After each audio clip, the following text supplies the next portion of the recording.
सूर्यकोटि समप्रभा निर्विघ्नं कुरु मे देव सर्वकार्येषु सर्वदा वसुदेवसुतं देवं कंसचाणूरमर्दनं देवकी परमानन्दं कृष्णं वन्दे जगद्गुरुं राम कृष्ण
जाना जे देही उदास गेले आशापाश निवारुणी भक्त ऐसे जाना जे देही उदास गेले आशापाश निवारुणी विषय तो त्यांचा झाला नारायण न आवडे जन धन माता पिता विषय तो त्यांचा झाला नारायण न आवडे जन धन माता पिता निर्वाणी गोविंद असे मागे पुढे निर्वाणी गोविंद असे मागे पुढे काहीच साखरे पडून दे विषय तो त्यांचा झाला नारायण नावडे जन माता पिता तुका म्हणे सत्य कर्मा व्हावे साह्य तुका म्हणे सत्य कर्मा व्हावे साह्य घातलिया भय नरक जाणे विषय तो त्यांचा झाला नारायण नावडे जनधन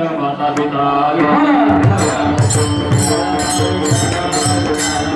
सेवा समर्पित करण्याकरता निवडलेला अभंग किंबहुना माझ्यापेक्षा ज्ञानाने मानाने वयाने धनाने सर्वच बाबतीत ज्येष्ठ आणि श्रेष्ठ असणाऱ्या तुम्हा सर्व श्रोते सज्जन मायबापांचे कीर्तनरूपी सेवेकरता निवडलेला अभंग महान भगवत भक्त महाराष्ट्र भूषण वारकरी संप्रदायाच्या कलस्थानी विराजमान होण्याचं महत् भाग्य ज्या महात्म्यास लाभलं जाणून संसार वैसर्व अंगणी या उक्तीमध्ये जे अगदी फिट्ट बसतात असे संत नवे नवे हिंदवी स्वराज्य संत छत्रपती शिवाजी महाराज यांचे धर्मगुरु आणि फक्त छत्रपती शिवाजी महाराजांचे धर्मगुरु न राहता फक्त महाराष्ट्राचे गुरु न राहता फक्त भारताचे गुरु न राहता या अखंड विश्वाने या अखंड जगताने त्यांना गुरु मानावं आणि जगद्गुरु ही पदवी बहाल करावी असे असणारे पुणे जिल्ह्यात जुळजुळाची वाहणारी इंद्रायणी आणि या इंद्रायणी नदीच्या तीरावर बसलेलं सुप्रसिद्ध असं देहूगाव आणि या देहूगावामध्ये खानदानी वारकरी परंपरेमध्ये अवतार करायला आलेले जगद्वंदनी जगद्गुरु तुकोबार आहे यांना 4 जणांचा अभंग तुमच्या सेवेसाठी निवडलेला आहे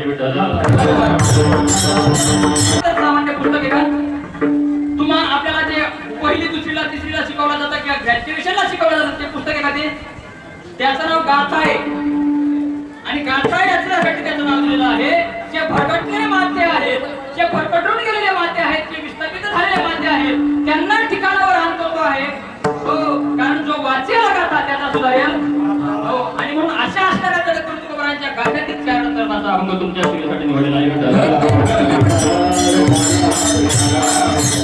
गाथ्यामध्ये अनेक प्रकारचे अभंग आलेले आहेत त्यात संतपर आहेत नामपर आहेत पंढरीपर आहेत अधिक चिंतनपर आहेत मागणीपर आहेत करुणापर आहेत मात्र आजचा जो अभंग आहे ज्या वेळेस मनुष्य जीव हा भक्ती मार्गाला लागतो आणि भक्ती मार्गाला लागल्यानंतर त्याच्यामध्ये काय बदल होतो याची इतकी माहिती याचा विस्तृत चिंतन या अभंगामध्ये जगद्गुरु तुकोबार करतात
असतं.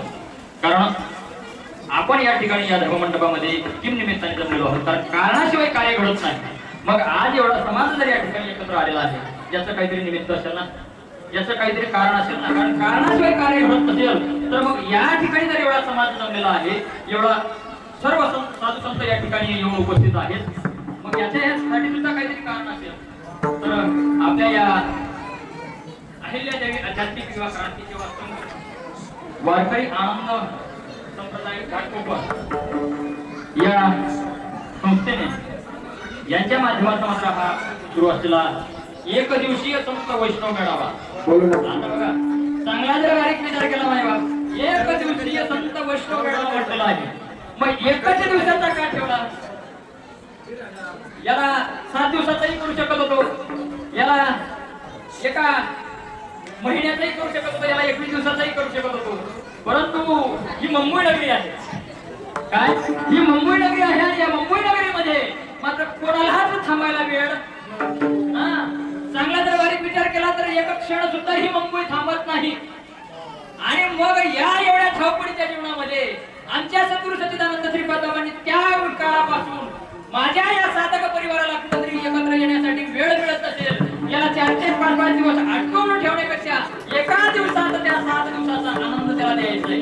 आणि म्हणून हा वैष्णव मेळावा 1 दिवसाचा ठेवला, आणि 1 दिवसाच्या वैष्णव मेळाव्याची सकाळी सुरुवात झाली, आणि सुरुवात झाल्यानंतर सकाळच्या सत्रामध्ये 2 कीर्तन झाली, आणि दुपारच्या सत्रामध्ये 4 कीर्तन झाली. आणि हे आता किती कीर्तन आहे? झाला ना सप्तमाय बाप. दीपक दादांनी आपल्या हरिभक्त प्राण दीपक महाराज खानदेश भूषण, ज्यांची जन्मभूमी खानदेश जरी असली मात्र जन्मभूमीशी नाळतशी तुटू दिलेली नाही आहे, त्याच पद्धतीने मात्र कर्मभूमी सुद्धा श्रेष्ठ मानली. आणि माझा उद्धार झाला यात काय नवल. आम्ही बिघडलो, आम्ही बिघडलो, तुम्ही बिघडा, असं सांगितलं ना. आम्ही बिघडलो, तुम्ही बी. चांगला जर विचार केला या शब्दाचा अर्थ मराठी भाषा ही आपली जशी वळवली तशी वळते म्हणे. हिला जशी वाकवली ना त्या पद्धतीने ही मराठी भाषा वागते. मग जगद्गुरु तुकोबाराय यांनी सांगितल्याप्रमाणे जर तिला वळवत नाही असं म्हटलं तर याच्यात शब्दशः अर्थ जर काढला, आम्ही बिघडलो, आम्ही बिघडून गेलो. आता तुम्ही सुद्धा असं आहे का? असं सांगितलंय का? पण या ठिकाणी जर आपण व्यवस्थित विचार केला, आम्ही भी घडलो, तुम्ही भी. मग मला जो अनुभव आलेला आहे तो या घाटकोपर वासियांना सुद्धा यावा, याच्यासाठी हा वैष्णव मेळावा आहे. आणि याच्यासाठी आमचे दीपक महाराजांचा आणि त्या सर्व या आपल्या अहिल्यादेवी आध्यात्मिक परिवार जो आहे याची सर्वात कीच खंत असते, आणि त्याच्यासाठी हा वैष्णव मेळावा त्यांनी 1 दिवसीय संत वैष्णव मेळावा घडवून आणला. या ठिकाणी मात्र नियोजन करत असताना सर्व एकत्र आले, आणि सर्व एकत्र आल्यानंतर कारण हा खेळ नव्हे एक पुण्याचा, आणि म्हणून वेळ जमविला. फक्त दीपक महाराजांनी जर म्हटलं असतं मला वैष्णव मेळावा करायचा आहे, एकट्याचं काम नाही, मग त्यांच्या संगतीला सर्व हा आध्यात्मिक परिवार आला, आणि मग त्यांनी विचार विनिमय केला की आपल्याला 1 दिवसीय संत वैष्णव मेळावा, आपली जी ही 8 वर्षाची परंपरा आहे, जो अखंडित चालू आहे, तो आपल्याला या वर्षी सुद्धा खंड पडू द्यायचा नाही. मग त्यांनी नियोजन केलं, आणि नियोजन केल्यानंतर प्रत्येक महाराजांना वास्तविक बघायला जर गेलं तर या ठिकाणी माझ्या मागे, माझ्या उजव्या साईडला, माझ्या डाव्या साईडला आणि माझ्या समोर जे सर्व बसलेले आहेत ते माझ्यापेक्षा ज्ञानाने, मानाने, वयाने, धनाने सगळ्यात गोष्टीत ज्येष्ठ आणि श्रेष्ठ आहेत. परंतु तरी सुद्धा दीपक महाराजांनी म्हटलं, आता दीपक महाराज म्हटल्यानंतर आमचे ते भाचे, आणि भाचे असल्यामुळे जवाई बापू असल्यामुळे त्यांनी जे काम सांगितलं ते मात्र करावं लागतं. कारण जसं माया हो, तुम्हाला सगळ्यात जास्त प्रिय कोण आहे? जावई. जावई प्रिय आहे. पण तुम्हाला जसा जावई प्रिय आहे ना, तसं आम्हाला सुद्धा जावई प्रिय आहे. आम्हाला जावई याच्यासाठी प्रिय आहे, लोकांना जावई मिळाले ते खाणारे पिणारे मिळाले, मात्र आम्हाला जावई मिळाले ते माळकरी मिळाले, म्हणून आम्हाला जावई प्रिय आहे.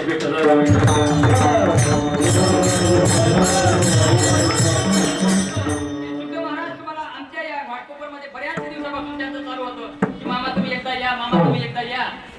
आमच्या परिसरामध्ये आम्ही ज्या ठिकाणी माझी कर्मभूमी आहे ना, त्या कर्म तुम्ही जन्मभूमी त्यांच्या जन्मभूमीला दरवर्षी आम्ही असतो. त्यांच्या 19 फेब्रुवारीला संत वैष्णव मेळावा असतो. त्या ठिकाणी आम्ही 3 दिवस नेहमी असतो. पण त्यांचा असा आग्रह होता की तुम्ही माझ्या जन्मभूमीला येतात पण माझी कर्मभूमी सुद्धा बघून घ्या.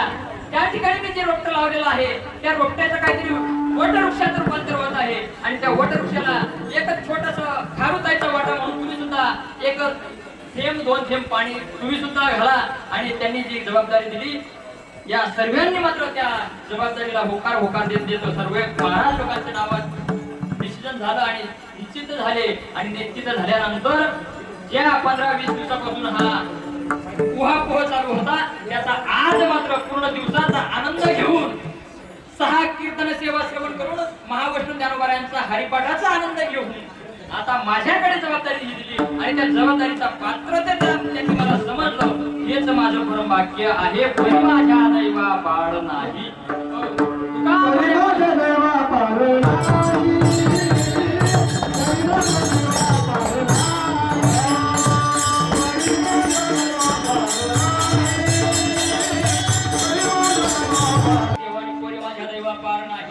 वास्तविक बघायला जर गेलो तर माझ्यापेक्षा श्रेष्ठ ज्ञानवंत गुणवंत आहेत. परंतु तरी सुद्धा त्यांनी जी जबाबदारी माझ्यावर दिली ती माझ्या सद्गुरूची जशी बुद्धी देईल त्याची मात्र ती जबाबदारी पार करण्याचा प्रयत्न करणार आहे. या ठिकाणी माझ्या साथ संगतीसाठी हा सर्व कारण आमच्या ग्रामीण भागामध्ये बरं का आमच्या ग्रामीण भागामध्ये जर कीर्तन जर ठेवायचं म्हटलं ना तर आम्हाला भजनी मिळत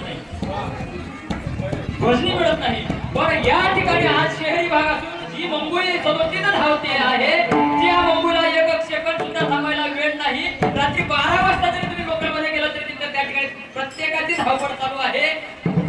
ज्यांना आपल्या मुलांना वेळ द्यायला वेळ नाही कारण सकाळी मुलं झोपलेले असतात तोपर्यंत आमचा पुरुष वर्ग कामावर निघून जातो आणि रात्री मुलं झोपून जातात तेव्हा तो पुरुष वर्ग कामावरून येतो. तरी सुद्धा एवढ्या धावपळीच्या जीवनामध्ये त्यांनी या ठिकाणी हा संत वैष्णव मेळावा घडवून आणला आणि या संत वैष्णव मेळाव्यामध्ये मला मात्र संधी दिली. म्हणून या अहिल्यादेवी आध्यात्मिक परिवाराचा मी शेतशारूपी राहील. आणि या ठिकाणी मला सर्व जे गुणीजन आहेत एकापेक्षा एक गुणी प्रत्येकाचं नाव जर घेत बसलो तर आपल्याला 9 इथंच वाजून जाते. म्हणून कोणाचंही व्यक्तीच्या नाव न घेता सर्व जे माझ्यापेक्षा ज्येष्ठ श्रेष्ठ आहेत सगळ्यांच्या चरणी नतमस्तक होतो आणि आपल्या जीवनाला सुरुवात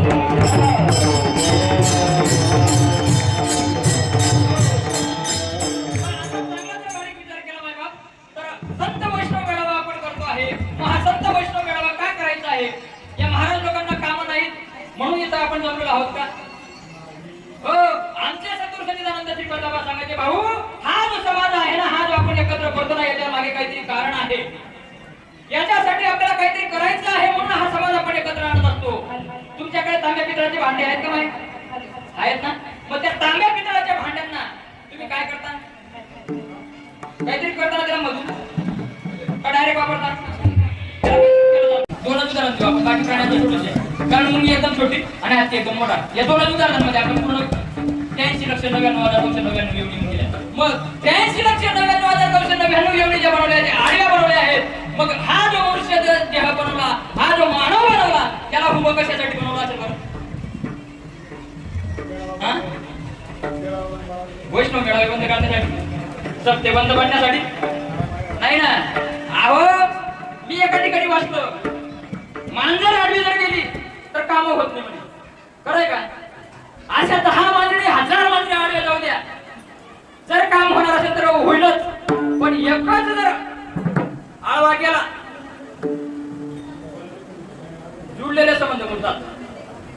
आताच्या घडीला जे लग्न जमवतोय आपण एकच जर आळवा गेला पाहुणे बघायला येतात सर्व फिक्स होतं आणि तो एकच सांगून देतो तुम्ही सर्व बघितलं पण पोराचे गुण नाही माहिती तुम्हाला. बस मुलीवाला लगेच नाही सांगितलं. काही महाभाग असे आहेत सत्ता अगदी उत्साहात चालतोय वर्गणी द्यायला येणार नाही वर्गणी 10 रुपये देईल पण शेवटच्या दिवशी काल्याची पंगत चालल्यानंतर तो म्हणेल आमटीमध्ये कणी थोडंसं मिळतच कमी होतं.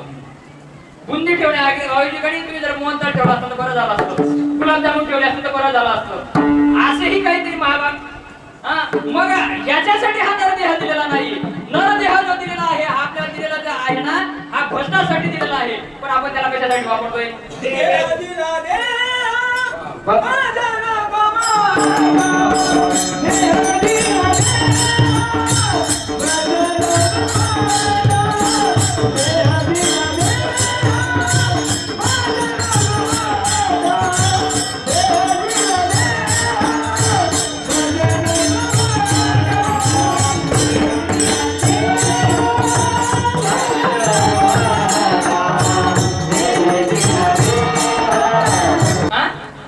नाही ना आमचे उमेदवार म्हणताय तिथं येशी नव्हता तुमच्याकडे फुंके बनवतात का फुंके हा फुंके बनवतात ना जसं त्या फुंक्याची स्थिती होती ना काय करतात ते फुंके बनवत असताना पातेल्यामध्ये पाणी ठेवतात ते फुंके बनवलेले असतात त्याच्यावर काहीतरी अगोदर ते लाकडाचं पण असायचं आता ते गेलं आता मग आपल्याला काय काळ्या वगैरे टाकाव्या लागतात त्याच्यात आणि काळ्या टाकल्यानंतर त्याच्यावर आपण एक ओला कपडा टाकतो आणि ओला कपडा टाकल्यानंतर त्याच्यावर ते आपण काय ठेवतो फुंके ठेवतो आणि फुंके ठेवल्यानंतर आपण वरून काय करतो त्याला झाकण ठेवतो आणि झाकण ठेवल्यानंतर त्या पातेल्याला खालून काय लावतो खालून जशी त्या पातेल्याला आपण अग्नी लावतो अग्नी लावल्यानंतर ते पाणी उकळायला सुरुवात होते आणि ते पाणी जे आहे पद्धतीने उकळायला लागतं त्याची वाफ जी आहे ना ते त्या फुंक्याला लागते आणि मग ते फुंक एकदम आनंदात नाचत होतं हा फुंक आनंदात नाचत असेल का आपल्याला साधा जरी चहाच्या बशीचा चटका लागला तरी आपण काय करतो मग त्या फुंक्याला आनंद होत असेल का त्या ठिकाणी मग जशी स्थिती त्या फुंक्याची होती ना तशी स्थिती आपली आपल्या आईच्या गर्भात होती आणि मग त्यावेळेस आपण म्हणायचो की एवढं दुःख मला या दुःखातून माझी सोडवणूक कर या दुःखातून मला वेगळं कर आपण त्यावेळेस मात्र ते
म्हणून ते धन सुद्धा आवडत नाही न आवडे जन धन आता माता आणि पिता आता एका ठिकाणी तुम्ही बरं म्हणतायत की माय बाप केवळ काशी आणि या ठिकाणी म्हणतात की न आवडे जन धन मग आई खरं का ते खरं हे खरं का ते खरं दोघं खरे अगदी बरोबर दोघं खरे कारण हिरण्यकश्यप सारखा जर पिता असेल तो आवडत आणि माता जी आहे काही सारखी माता जर असेल ती आवडत महिला मंडळ मध्ये एखाद्या आईचं नाव काही आहे का या ठिकाणी वऱ्यात संसाराच्या बुडालो मी पार हात दे रे पांडुरंगा तुझाची आधार हात दे रे पांडुरंगा तुझाची आधार हात दे रे पांडुरंगा तुझाची आधार हात